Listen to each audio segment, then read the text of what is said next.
जय माळ मित्रांनो, आज सकाळ सकाळ आपल्याला पाणी लावायचं होतं आपल्या माळावर. मग का आपण आलो का मस्त का पाणी पण लावलं. आपलं पाणी बघा मस्त एकदम थाटा मिळून झालं. मग आपण आकाडा लावून आपल्या कोंबड्याला थंडगार ताक पाहिजे. मग आपले छोटे छोटे का चिमुकले पिले पण बघा, त्यांची माय पण बघा त्याला रटावून पीठ चावलेल्या खाली काढू काढू काढू. मग आपण आऊ धावून लावतो बघा. आपला आऊ तर एकदम ताटामध्ये बघा चोल झाला. तेवढ्यात महेश भाऊ बी आला बघा. महेश भाऊनं बी आऊ थाण्यास सुरुवात केली बघा.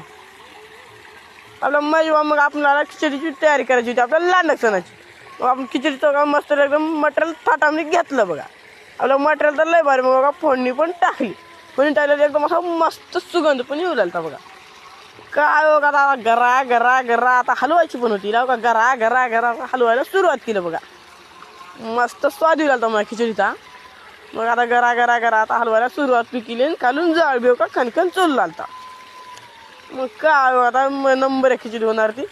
मग काय का मंदिराला तयार झाली. मग आपल्या शिवमाची तर काय इकडे येडे चाळे पण सुरू झाले बघा. असले मित्र पाहिजे बघा आपल्या संकट मस्त मजा करायला. आपला शिव बघा एकदम ताटा बघा आपली साडी घालला बघा. इथे याची साडी मस्त का. मग तेवढं मंदिराचं बांधकाम पूर्ण झालं बघा आपलं बघा. इथे मस्त का. मग तुम्ही तुझ्या लाईक आणि फॉलो करून काय मित्रांनो आता आपला कसा वाटला त्याला कमेंट बॉक्समध्ये नक्की सांगा.